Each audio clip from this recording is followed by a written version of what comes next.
नमस्कार हजुरहरूलाई हाम्रो युट्युब च्यानलमा धेरै धेरै स्वागत छ। I'm talking about Beowulf. Beowulf is the longest surviving Anglo-Saxon epic. It is regarded as the oldest English narrative poem. अंग्रेजी साहित्य पढ्नु भएको छ तपाईलाई पक्कै पनि बिउल्फको बारेमा जानकारी छ। त्यही बिउल्फको बारेमा केही अझ थप जानकारी साथमा लिएर म यहाँहरु समक्ष प्रस्तुत भएको छु। मैले सकेसम्म बिउल्फको बारेमा सरल, सटीक र स्पष्ट रूपमा जानकारी दिने प्रयास गर्दै छु। यो बिउल्फ हामीले सबैले जानेको पहिलो अंग्रेजी साहित्यको पहिलो महाकाव्य हो। यसलाई the first English epic poem of English literature or the first epic poem of English literature भनिन्छ। It belongs to 7th century and which survived from this oral tradition to the cyber age, this digital age. This piece of literature, masterpiece of literature, belongs to the Old English or Anglo-Saxon period. The story, there is a long story in this epic. The story has 3,182 alliterative and stressed poetic lines without rhyme. The alliterative meter is used by the poet, and there is no rhyming pattern. Okay, there is no rhyming pattern, and the exact date when this book was published, when this epic was published, is not clear. It is not known yet, but it is believed to have been produced between 975 to 1025 AD. And who wrote this great work of this period? Old English, only surviving Old English epic. Who wrote this? But I am sorry to say, the Beowulf's poet is yet unknown. We don't know who the poet was or who the poet is. Who composed this?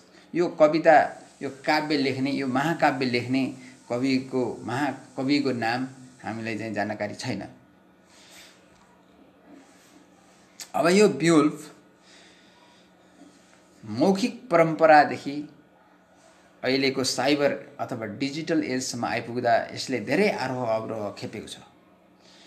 यसमा अब यो भाषा अलि difficult पनि छ, सजिलो आजको पाठकले सजिलोसँग बुझ्न पनि सक्दैन, तर जुन हामी कहाँ अहिले उपलब्ध जुन ट्रान्सलेटेड भर्सन छ त्यो पढ्दै जाँदाखेरि हामीले धेरै कुरा बुझ्न सक्छौं। अनि त्यो बुझ्दै जाँदाखेरि त्यो कथा जुन हामीले चाहिँ यहाँ बिउल्फमा जुन कथा त्यतिखेरका मान्छेहरूले भन्ने कथा, तिनीहरू मान्छेहरू चाहिँ एकदम युद्ध मन पराउँथे, लडाईँको कुरा गर्थे। लडाईँको कुरा गर्ने भनेपछि त्यहाँ बहादुरहरूको कुरा हुन्थ्यो, कसले आफ्नो बहादुरी देखायो, कसले कसरी चाहिँ एउटा चाहिँ राक्षसहरू अथवा त्यही दैत्यहरू अथवा चाहिँ अब अरु त्यस्ता जंगली जनावरहरू तिनीहरूसँग लडेर उनीहरूले आफ्नो बहादुरी देखाएर कसरी आफू चाहिँ एउटा आफ्नो अस्तित्व कायम गर्न सकेका थिए, त्यस्तो बारेको चाहिँ कथाहरू चाहिँ धेरै भन्ने चलन थियो। त्यो कथा धेरै एउटाले अर्काले भन्दा भन्दै धेरै मान्छेहरूले धेरै कथा भने, धेरै मान्छेले धेरै कथा भने, धेरै कथा सुनियो। त्यसो धेरै वर्षसम्म यो कथाहरू भन्ने सुन्ने क्रम चलिरह्यो। त्यतिखेरको त्यही कथ्य भाषामा कथा भन्ने चलन थियो। अनि त्यसपछि त्यसरी नै कथाहरूको चाहिँ एक पुस्ताबाट अर्को पुस्तामा हस्तान्तरण हुँदै थियो। यो इंग्ल्यान्ड भरि यो कथा चाहिँ धेरै पाठकहरूलाई, धेरै चाहिँ श्रोताहरूलाई, धेरै व्यक्तिहरूलाई चाहिँ यो कथा धेरै पटक भनियो। एउटा त्यस्तो चाहिँ पात्रको कथा थियो। त्यो पात्र को थियो त भन्दा यसको जुन टाइटल क्यारेक्टर छ बिउल्फ, उसैको बारेमा, उसको बहादुरीको बारेमा, उसले गरेको चाहिँ एउटा पौरख, उसले देखाएको पौरखको बारेमा र उसले चाहिँ गरेको बलिदानको बारेमा यसमा चर्चा गरिएको छ।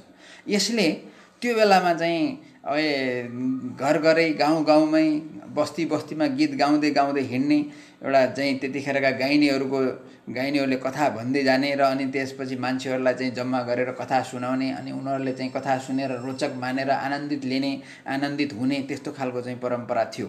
त्यो खालको परम्परा लाई चाहिँ यो न्यारेटिभ पोएमले अथवा यो चाहिँ कथात्मक चाहिँ कविताले एउटा बचाएको छ। अब यो ओल्ड इङ्ग्लिसको एकदम उत्कृष्ट अथवा महत्त्वपूर्ण कृति बियोल्फ के को बारेमा छ त? पक्कै पनि मैले यस बेला भनिसकेँ, यो युद्धको र बहादुरहरूको कथा छ यसमा। तर यो इङ्ल्यान्डको एउटा परिवेश चाहिँ छैन यहाँ। इङ्ग्लिस ल्याङ्ग्वेजमा लेखिए पनि यो इङ्ल्यान्डको परिवेश छैन, देशकाल परिवेश फरक छ। यो this is not about England but about Hrothgar, king of Danes, and about a brave young man, brave young warrior, Beowulf, from southern Sweden, who goes to help Hrothgar, who was disturbed by or who was troubled by the monster called Grendel. Monster called Grendel was always troubling the king of Danes, and his hall, a great hall called Heorot, was visited at night by terrible creature Grendel, which lives in a lake and comes to kill and eat Hrothgar's men. One night, Beowulf waits secretly for this thing, attacks it, and in a fierce fight pulls its arm up. It manages to reach the lake again, but dies there. Then its mother comes to the hall in search of revenge, and the attack again begins. Beowulf follows her to the bottom of the lake and kills her there. In the latter days, Beowulf, now the king of his people, has to defend his country against the fire-breathing creature. That's very troubling creature for the people and country, and Beowulf kills this animal, dragon. But while fighting with this dragon, he was badly wounded, and unfortunately the great hero dies, and the poem ends with a sorrowful description of Beowulf's funeral fire. अब यसमा के छ भन्दाखेरि Beowulf एकजना योद्धा हो। ऊ आफ्नो बल, तागत, क्षमताले आफूलाई गुहार्ने मान्छेहरूलाई सहयोग गर्न ऊ सधैँ तत्पर थियो। अनि त्यसरी सहयोग गर्न तत्पर हुने यो योद्धालाई चाहिँ रथगारको राज्यमा एउटा ग्रेन्डेल नामको राक्षसले आतंकित बनाएको थियो त्यहाँका मान्छेहरूलाई।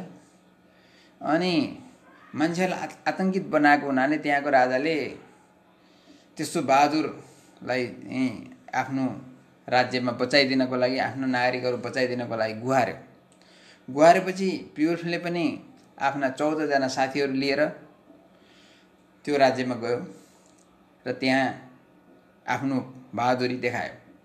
उसका साथीहरू ऊ मिलेर बियोल्फले ग्रेन्डेल नामको राक्षसलाई मार्यो। अनि त्यो राक्षसलाई मारिसकेपछि उसकी आमाले आफ्नो छोराको मृत्यु भइसकेपछि उसले पनि आफ्नो छोराका शत्रुहरू जो छोरालाई मार्ने हत्याराहरू, अपराधीहरू थिए, तिनीहरूको बदला लिन्छु भनेर ऊ आमा आएर त्यो राति नै आक्रमण गर्छ। तर बियोल्फले ग्रेन्डेलको आमालाई पनि मारिदिन्छ। त्यहाँ तालभन्दा तल उसको चाहिँ वासस्थान थियो, त्यो वासस्थानमै गएर उसलाई मारिदिन्छ। मारिसकेपछि बियोल्फ आफ्नै देश फर्कन्छ। केही समयपछि आफ्नो देशमा फर्किसकेपछि ऊ त्यहाँ केही समयको को बादमा त्यहाँ चाहिँ ऊ त्यहाँको राजा हुन्छ। राजा भइसकेपछि ऊ 50 वर्षसम्म उसको आफ्नो नागरिकहरूलाई सुरक्षा गर्ने अनि उसको आफ्नो बहादुरी देखाएर आफ्ना देशका चाहिँ नागरिकहरूलाई विभिन्न सङ्कटबाट चाहिँ पार गर्दै एउटा सही अभिभावकको, सही नेताको, सही राजाको अथवा सही सम्राटको चाहिँ रूपमा उसले आफ्नो एउटा पहिचान बनाइसकेको थियो। लगभग 50 वर्ष राजकाज चलाइसकेपछि ऊ बुढो पनि हुँदै थियो। त्यही बिचमा उसको राज्यमा फेरि एउटा आगो नै निल्ने, आगै खाने, आगै फुक्ने यस्तो खालको चाहिँ एउटा सर्पले चाहिँ सबै बस्ती नै डढाउन थाल्यो। सबै मान्छेहरूलाई आतंकित बनायो, त्रसित बनायो। अनि त्यही बेलामा अब ठिकै छ, अब म यसलाई चाहिँ अब मार्छु भनेर चाहिँ उसले त्यहाँ आक्रमण गर्छ। आक्रमण गरिसकेपछि अब बुढो भइसकेको छ, तर पहिलाको जस्तो तागत उसँग थिएन। तैपनि उसले आफ्नो क्षमताले उसलाई चाहिँ मार्छ। तर त्यो मार्दै उसँग लड्दै आफू पनि सख्त घाइते भएको हुँदा ऊ पनि केही समयपछि मर्छ। यो मरिसकेपछि यो चाहिँ कथा दुखान्त, बियोल्फको दुखान्त अन्त्य हुन्छ। यो दुखान्त अन्त्य कथाको चाहिँ जुन एउटा बहादुरको अन्त्य हुँदाखेरि चाहिँ एउटा पाठकहरूमा अथवा चाहिँ हामी चाहिँ दर्शक श्रोताहरूमा एक खालको चाहिँ भावना, मनमा चुपचुप भावना खालको चाहिँ यहाँ उत्पन्न हुन्छ। त्यसलाई कथार्टिक इफेक्ट पनि भन्छ। त्यो खालको कथार्टिक इफेक्ट चाहिँ यो कृति अथवा बियोल्फ पढिसकेपछि हामीले चाहिँ पाउँछौँ। अब यो आजसम्म यो बियोल्फ किन महत्त्वको कृतिको रूपमा चाहिँ रह्यो त, यसबारेमा पनि चर्चा गर्न आवश्यक छ।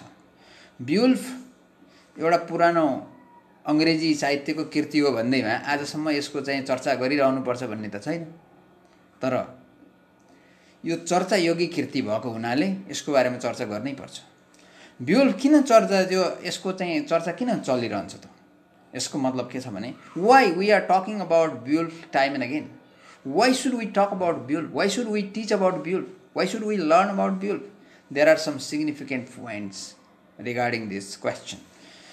Beowulf is not only an important historical record, but also a hair-raising tale that has electrified readers through the centuries. The first point is this. The second point regarding the significance of Beowulf is the highest achievement of Old English literature and earliest European vernacular epic. This is the first European vernacular epic, and this has set the standard of epic writing in European continent.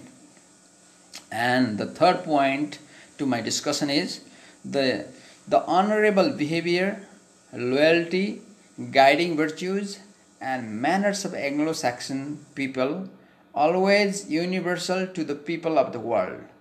So these 3 points are very important to show why we still discuss about Beowulf. साथीहरू, तपाईहरुलाई यो आजको चर्चा कस्तो लाग्यो? यसबारेमा तपाईहरुको आफ्नो विचार, तपाईहरुको के छ, तपाईहरुले मबाट यो च्यानलबाट गर्न खोजेका अपेक्षाहरू पनि यहाँ चाहिँ कमेन्टमा लेखिदिनु होला। अरु कुरा पछिल्ला भिडियोहरुमा पनि हामी चर्चा गर्दै जाँदैछौँ। Thank you. कक्षा 11, 12 र ब्याचलर लेभलका मेजर इङ्ग्लिश, कम्पलसरी इङ्ग्लिशका धेरै भिडियो हेर्नको लागि हाम्रो च्यानललाई लाइक, शेयर, सब्स्क्राइब गरी बेल आइकन दबाउन नबिर्सिनुहोला। अनि साथीहरू, आजको भिडियो हजुरहरूलाई कस्तो लाग्यो त कमेन्ट सेक्सनमा प्रतिक्रिया दिन नबिर्सिनुहोला।